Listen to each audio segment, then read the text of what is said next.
Wel, bore da I chi gyd, a chroeso cynnes I gwrdd arall, Cwrdd Bethel Parc-y-rhos yma ar Zoom. Ac mae'n bleser gen I a ddechrau'r cwrdd bore yma I groesawu ein gŵr gwadd ni. Chi'n gallu weld fyna siwr o fod yr unig un sy'n gwisgo tei. Fi'n gwybod, fi di trio bod smart. Da iawn, wel mae hwnna'n mynd yn bell iawn yn ein golwg ni, Edwyn. O'r croeso cynnes I chi ato ni yma Bethel. A croeso I bawb arall sydd wedi troi mewn hefyd i'n gweld ffrindiau yr achos yn gyson gyda ni, a mae'n braf gweld chi. Wel, faint o'n chi sy'n nabod Edwyn gyda llaw. Mae'n bachgen bach o Felyn y Wig. Chi'n mynd? Ger y bala. Oedden ni'n gwneud ddweud hynny, Edwyn? Ydy ti'n iawn? Ydy hollol iawn. A rown ni chydig bach o'i gefndir Mae daearyddiaeth yw I faes a I studio daearyddiaeth ym Mhrifysgol Cymru Aberystwyth cyn mynd yn athro yn Ysgol Eifionydd Porthmadog a Ysgol Slyfera. A felly bod I wyneb yn gyfarwydd I rai o'ch chi, oherwydd yn ystod unrhyw anghydfod ym myd addysg yn y 90au, roedd Edwyn yn wyneb cyfarwydd ar y teledu, achos fe oedd ysgrifennydd cyffredinol ECAC ar y pryd hynny. Ac ers hynny mae wedi bod yn gweithio yn adran addysg y Llywodraeth. Eleni, mae wedi ymddeol, ac mae amser gyda fe, a ni'n ddiolchgar iawn am ei amser I wneud gwaith fel hyn gyda ni yn ogystal, a'r gwaith mae e'n wneud yn ei gapel ei hunan yn Capel Bethel ni, wy'n credu, Edwyn, yn Rhydaman? Gellu manwydd. Gellu manwydd, ie. Mae'n iawn. Gellu manwydd yn Rhydaman. Hynny yw, wy'n gwybod bod e'n weithgar iawn fyny gyda'r achos yng Ngellu Manwydd. Yn ogystal a bod yn asgwrn cefn y papur bro, glo man, a allan I ddadle, mae Edwyn yw glo man yn ardal Rhydaman. A hefyd mae e'n dipyn o foi gyda'r cwisiau. Os oes eisiau quiz arnoch chi, Edwyn yw'r dyn, ac mae e'n wyneb cyfarwydd wrth drefnu cwisiau yn ardal Dyffryn Aman, gyda'r Cylch Cino, a gyda'r Capel, a gyda Glo Man ac yn y blaen. Mae e'n adnabyddus iawn am ei gwisiau. Nawr, sŵd o dwi'n nabod wel, falle bod rhaid o'ch chi'n cofio Aiferin, I wraig yn athrawes Gymraeg yma'n ysgol uwchradd Llambed. Pryd oedd hynny, Edwyn, wy'n mynd ôl sawl degawd, siwr o fod. Wyt. Ond ers hynny, mae wedi bod yn bennaeth adran Gymraeg yn ysgol Dyffryn Aman, ac yn fos arna I. Felly dyna'r cysylltiad sydd gyda fi, gyda Edwyn a Aiferin. Wel, gyda hynny o eiriau, Edwyn, croeso cynnes iawn I chi, ac I ni gyd yn edrych mlaen yn fawr iawn I glywed beth sydd gyda chi rannu gyda ni bore yma. Diolch fawr iawn, Dylan, a diolch am y croeso, a bore da I chi gyd, a mae yn hyfryd cael bod gyda chi bore yma. Ydy chydig bach o wahanol wrth gwrs drwy dull Zoom, ond dwi'n meddwl bod y ffaith da ni wedi gafel yn y dechnoleg fodern yma I gynnal yr achos yn arbennig, a sneb di wneud fwy o hynny na beth ydych chi wedi wneud, mae'n rhaid fi ddweud. Gawn ni just plygu pen I ddechrau'r oedfa. Gweddi fer. Gwrandewch ar y newyddion da am yr arglwydd Iesu.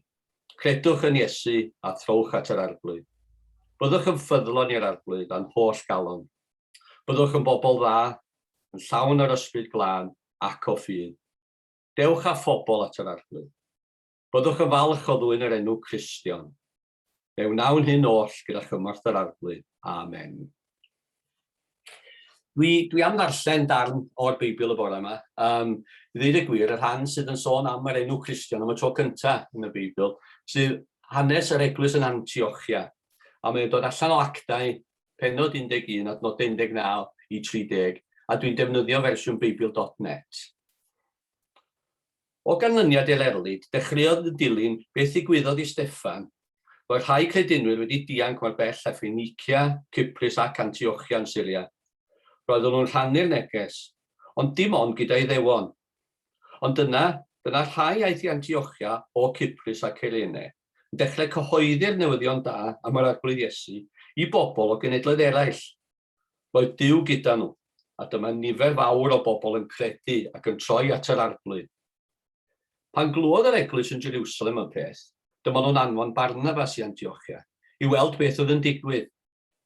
Pan gyrhaeddodd yno, gwelodd yn glir bod Duw ar waith. Roedd wrth ei fodd, ac yn annog yr rhai wedi credu aros yn ffyddlon i'r arglwydd, a rhoi ei hunain yn llwyr iddo. Roedd Barnabas yn ddyn da, yn llawn o'r ysbryd glân, ac yn credu'n gryf, a chafodd nifer fawr o bobl eu harwain ganddo at yr arglwydd. Aeth Barnabas yn ei flaen i Tarsus. Wedyn, ni edrych am Saul, a ar ôl dod o hyd iddo, aeth ag ôl i Antiochia. Bydd y ddau yna gyda'r eglwys am flwyddyn gyfan yn dysgu tyrfa fawr o bobl. Ac yn Antiochia, y cafodd dilynwyr Iesu i galw'n Gristnogion am y tro cyntaf. Rhywbryd yn ystod o flwyddyn honno, daeth rhyw broffwydi o Jerusalem i Antiochia. Yn un o'r cyfarfodydd yma, dyma un ohonyn nhw, dyn o'r enw Agabus, yn sefyll ar ei draed, ac yn proffwydo dan ddylanwad yr ysbryd glân, bod newyn trwm yn mynd i ledu trwy byd Rhufeinig i gyd. Digwyddodd y newyn hwnnw yn ystod trefniadau'r Clodius. Felly, dyma credinwyr yn Antiochia yn penderfynu helpu i brodi'r chwiorydd yn Jwdea, drwy bawb gyfrannu gymaint ag y gallai. Dyma nhw'n gwneud hynny, a Barnabas a Saul gafodd ei dewis i fynd ar hodd i arweinwyr eglwys Jerusalem. A byddai di Dduw bendithio'r darlleniad. Dwi'n mynd i drio nawr i ganu, ond fel y Dylan yn dweud, falle mae well bod ni gyd yn miwtio'r maic rhag ofn byddai rhyw eiliad neu ddwy rhwng un a'r llall, a byddai'r emyn i bod o'n trwyddo'n iawn. Ond da ni'n mynd i wrando ar geiriau tydi wnaeth y wyrth o Grist fab Duw. Felly pan tyfedwen fydd i, mi fydd y geiriau'n ymddangos ar y sgrin, a plis, dwi eisiau chi forio canu, ond yn stafelloedd eich hunain gyda'r meic ar miwt. Tydi a wnaeth y wyrth o Grist fab Duw, tydi a roddais dim i flas ar ddiw, fe gydiais ynof drwy ysbryd glân, ni allaf trafwydd byw o'n canu'r gath. Rwyf heddiw'n gweld yr harddwch sy'n parhau, rwy'n teimlo'n ddwyfol ias sy'n bywio cael. Mae'r haleliwia yn fenau di, a'r rhoddaf Iesu fy morhad i ti. Emyn 791, a fi'n siŵr byddwch chi'n nabod sawl un sydd yn y clip fideo yma.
Gobeithio bod hwnna wedi gweithio'n iawn I bawb.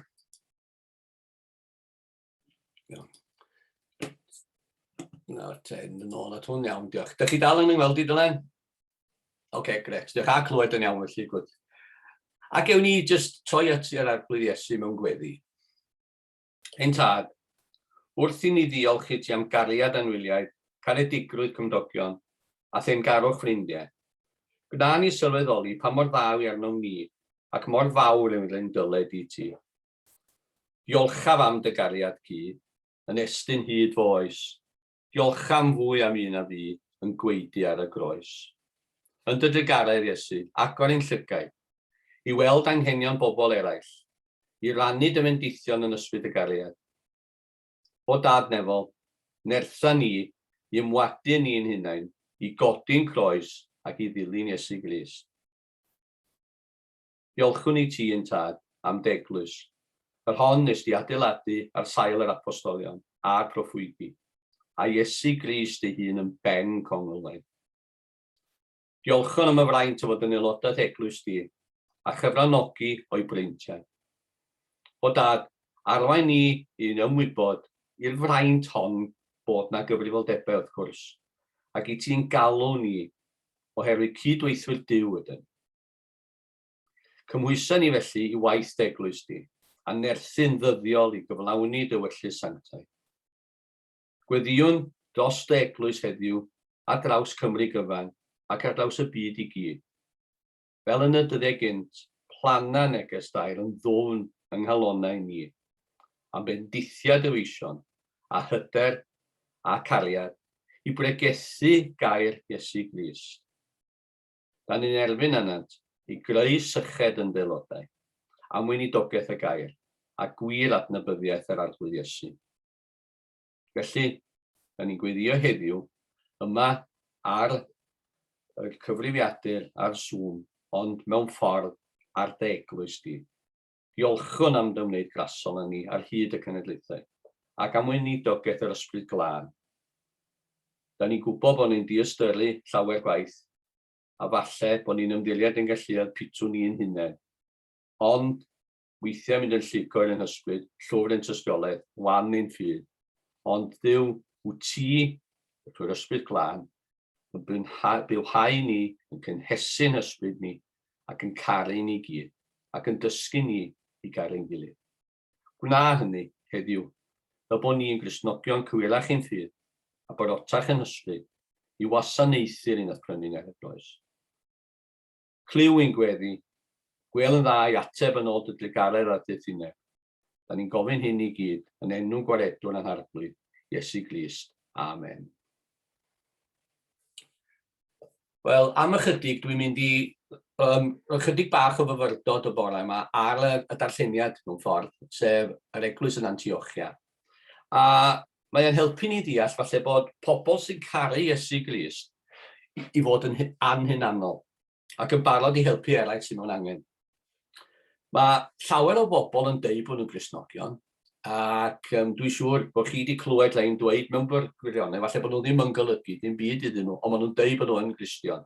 Dych chi wedi clywed rhywun falle'n deud, mae hon yn wlad Gristnogion ydw I, a dwi eisiau cael yngladdu mewn capel pryd dwi'n marw, ond falle bod nhw ddim yn Gristnogion yn wir ystyr y gair.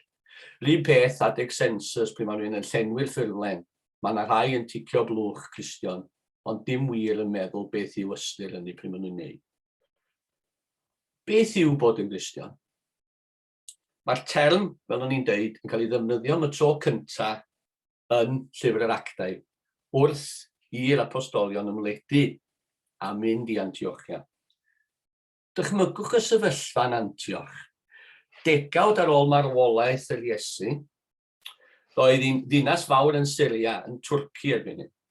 A mae criw o bobl falle di ymgynnull ar y stryd. A mae un yn gofyn i'r llall, un o bobl y dre yn gofyn llall, pwy di'r bobl yma? A mae un yn deud, wel, nhw di'r Crist bobl. Y bobl na sy'n sôn am y dyn a enw Crist trwy'r amser. A mae'n arall yn deud, Cristnogion ydyn nhw. Chwerthin bydden nhw wedi wneud, gan ddefnyddio'r enw newydd yna ar y dechrau am ddilynwyr Iesu. Cael hwyl am eu pennau oedden nhw'n wneud. Roedd rhan fwyaf o bobl Antioch, wrth gwrs, yn dilyn crefydd Groegiau Paganau. Felly o'n nhw'n gwybod dim am Iesu. O'n nhw'n gwybod byd am grefydd Iddewig chwaith. Yn bendant, o'n nhw ddim yn gwybod mai Meseia oedd ystyr Crist. A dyna sut mae'r term mae lle Cristnogion wedi dechrau, wrth i bobl galw'r bobl yma yn Gristnogion. Roedd yr eglwys gynnar wedi profi trasiedi gyntaf just cyn hyn, gyda Steffan yn cael ei lybyddio. Un o arweinwyr yr eglwys, wrth gwrs. A mae bobl yn teithio, rhai wedi cael ei gwasgaru oherwydd yr eledigaeth oedd yn digwydd yn Jerusalem ar ôl marwolaeth Steffan. A maen nhw'n mynd i Ffenicia a Cyprus ac i Antioch. Yna, o'n nhw'n rhannu neges am Iesu gyda'i cyd Iddewon, gan siarad am Iesu, wrth gwrs, gyda neb ond Iddewon. Ond mae rhai ohonyn nhw yn dod digon dewr, dynion Cyprus ac Irenau, i siarad gyda pobl eraill hefyd, a pobl oedd ddim yn Iddewon, pobl Antioch. A maen nhw'n pregethu gair yr arglwydd wrth y Groegiaid hefyd. Oedd angen ffyrdd newydd o ddod i gyflwyno Iesu felly gyda Groegiaid. A dyna dwi'n meddwl sydd wedi bod yn digwydd yn ystod y flwyddyn diwetha gyda ni defnyddio ffyrdd newydd o gyflwyno Iesu, fel sy'n digwydd bore yma, bod yn hyblyg wrth i ni gyflwyno'r gair. Y neges i'r Iddewon oedd mae Iesu y Meseia oedd wedi cael ei addo gan Dduw, wrth gwrs. Ond oedd hynny'n golygu'n byd i Groegiau. Felly oedd eisiau dangos cariad a'r thyrdod Iesu yr un nath farw dros ni gyd ar y croes. A dyna oedd yn digwydd. Oedd y cults oedd y bobl Antioch yn ei ddilyn beth bynnag, oedd eisiau dangos bod hi'n golygu dim byd. Mae un Iesu sydd ac un Duw sydd. A dyna wnaethpwyd yn Antioch. Nath Iesu anfon i ddisgyblion ar genhadaeth i Jerusalem, Judea, Samaria, ac yna allan i terfynau'r ddaear. A maen nhw'n cyrraedd ardaloedd, fel dwi'n dweud, oedd yn siarad iaith Groeg. A pan maen nhw'n cyrraedd yna, maen nhw'n pregethu am farwolaeth ac atgyfodiad Iesu. I'r Iddewon, ond hefyd i bawb arall. A dyna sydd eisiau gwneud heddiw hefyd. Mae eisiau gwneud hynny. Roedd rhai oedd, fel o'n i'n dweud, yn pregethu i'r Iddewon yn unig, yn gwneud be maen nhw wedi gwneud erioed, ond oedd y grŵp arall yn gwneud rhywbeth newydd, a siarad am arglwydd Iesu Grist gyda pawb.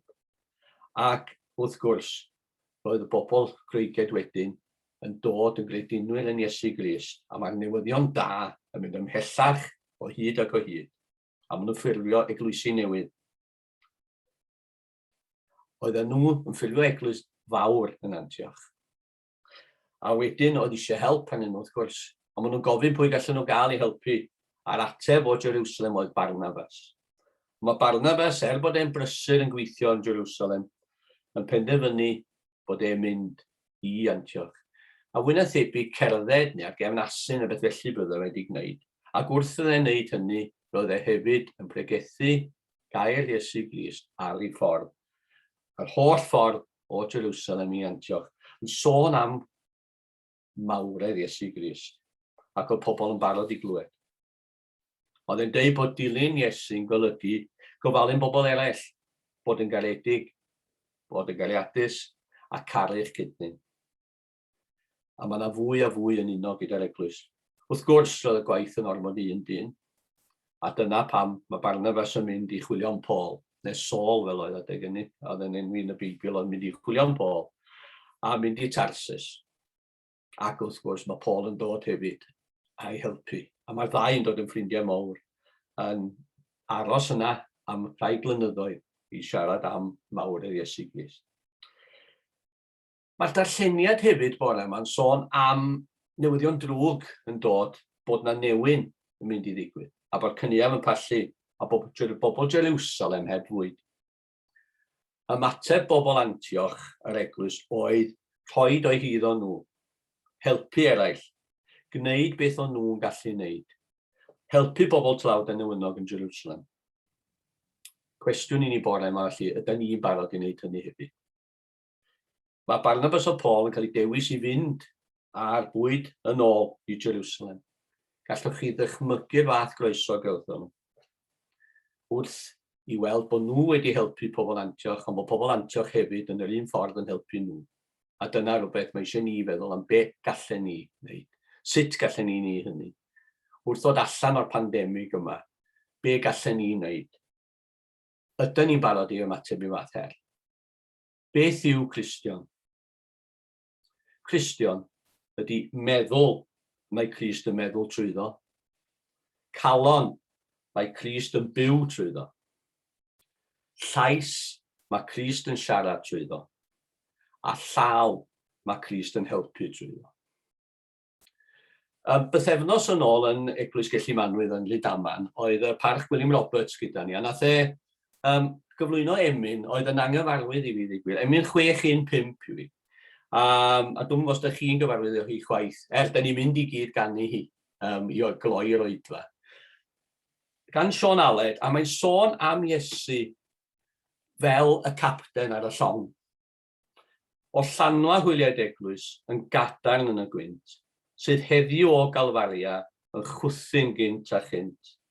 Mae'r morwyr yma'n barod, a'r capten wrth y lliw, a'r llong ar feli hwylio, a'r lanw ysbryd Duw. Ac wrth iddo gyflwyno'r emyn yna, nath ddod i fi, nes i ddechrau meddwl am hanes y Titanic. A dwi'n siŵr bod chi gyd yn gwybod yr hanes, wrth gwrs am y llong fawr, yr pleasure liner, y cruise liner nath dalo'r iceberg. Ac oeddech chi'n gwybod bod yna 2 long arall o ddim yn bell i ffwrdd o'r Titanic pryd ddigwyddodd yr trychineb enfawr yna. Oedd un cwch, y California, 20 milltir i ffwrdd o'r Titanic oedd hi.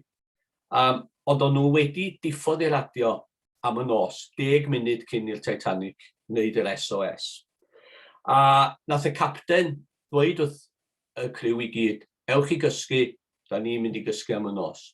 Wrth gwrs, o'n nhw hefyd yn gwybod bod yna icebergs yn yr ardal. Wedyn, nathon nhw ddim clywed y gair am help. Nathon nhw weld rockets yn mynd i fyny yn yr awyr, nathon nhw weld y flares, ond nath y capten ddeith y criw adeg yn newid. Siŵr o fod flares un cruise liner yn mynd at rhywun arall o'r un cwmni. Sy'n eisiau ni wneud dim byd. Sy'n angen i ni ymateb, ewn ni nôl i gysgu. A dyna wnaethon nhw. Nathon nhw ddim troi radio nôl, nathon nhw ddim i ymchwilio. O'n nhw wedi gweld gole'r cwch yn diffodd, ac o'n nhw'n meddwl na jyst diffodd am y nos o'n i'n gwneud. So wrth i gole'r Titanic mynd off, o'n nhw'n meddwl mae jyst mynd i gysgu am y nos yn nhw.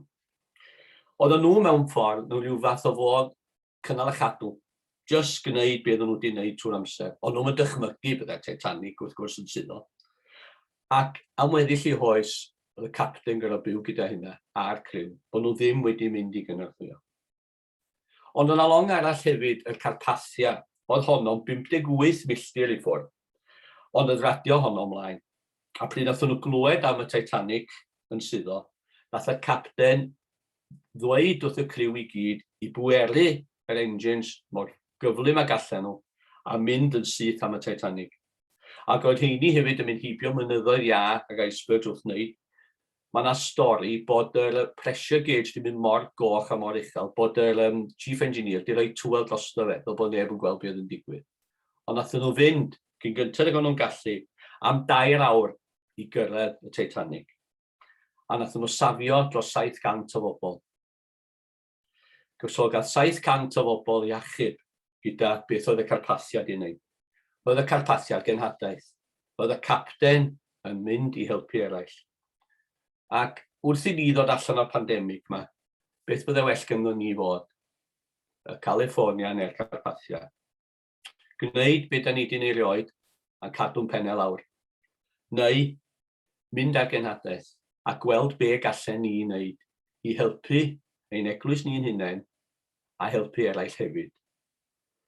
Dwi'n gwybod na dyna ddigwyddodd yn Antioch, dwi'n gwybod pa un fydde Iesu eisiau ni wneud. Ydyn ni am fod yn eglwys ac yn aelodau gyda gwynt yn ein hwyliau, môr o bosiboliadau o'n blaenau ni, a gadael i'r gwir capten, sef Iesu, ein arwain ni. Felly bore yma neges i gynnau di, dewch i ni gyd fod yn wir Gristnogion. Gadael i Iesu lenwi'n meddyliau, llenwi'n calonau, a defnyddio leisiau a defnyddio'n dwylo ni. Mwyn ei enw. Amen. Ac i gloi'r oedfa fel ni'n dweud, dwi am chwarae'r emyn 615. sef yn sôn am Iesu yn gapten ar y llong. Ac unwaith eto, os di mics ar mute, ymunwch yn y gan, mwyn i enw. Amen.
Gras yn agwedd Iesu Grist, a chariad Duw, a chymdeithas yr ysbryd glân, byddai gyda chi oll. Amen. Diolch yn fawr iawn, Dylan. Wel, diolch i chi, Edwyn. Ddiolchgar iawn i chi am eich gwasanaeth bore yma.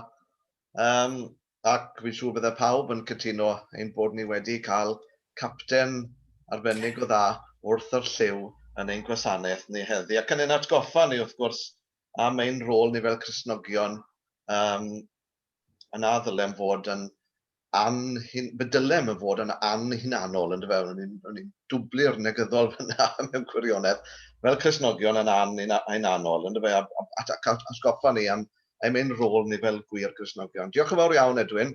Wy'n siŵr bydden ni gyd wrth ein bodd yn eich gwahodd chi nôl yn y dyfodol agos. Diolch yn fawr iawn. Wel, dyma'r coeddiadau am y bore yma. Gai yn y lle cyntaf ar ran Bethel Estyn yn cydymdeimlad a Cyril a Rosemary. Mae'n ein tristau ni o hyd pan ni'n clywed am rhai o'n aelodau ni'n colli aelodau o'r teulu ac yn ddiweddar fe gollodd Cyril i frawd Edwyn.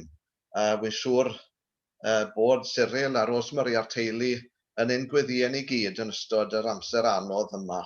Felly bob cydymdeimlad Cyril am yr hyn ni wedi clywed yn ddiweddar. Yr ail beth sydd gyda fi rannu gyda chi yw sôn bod yr ofalaeth wedi cwrdd yn ddiweddar a bod rai o swyddogion Bethel wedi mynychu'r cyfarfod. Ac hynny, i ni ar groesffordd mewn ffordd yn dyn ni fel capel, i ni'n meddwl am sut i ni'n mynd i lwyddo i gario ymlaen fel mae wedi bod yn ddiweddar heb weinidog. Felly bydd Ann a Elin yn hala llythyr mas i'r holl aelodau cyn hwyr yn gofyn am eich barn chi, achos mae eisiau ni wir ystyried sut i ni'n mynd i barhau. Ydyn ni mewn sefyllfa i wahodd gweinidog, beth yw dyfodol y 6 capel o ran yr ofalaeth hefyd. Mae yna gyfarfod arall o'r ofalaeth yn mynd i ddigwydd mewn rhyw fis neu ddau. Y bwriad gyda ni fel swyddogion yw ail-agor y capel ar gyfer tymor yr Hydref, a wi'n siŵr bydd pawb yn croesawu hynny.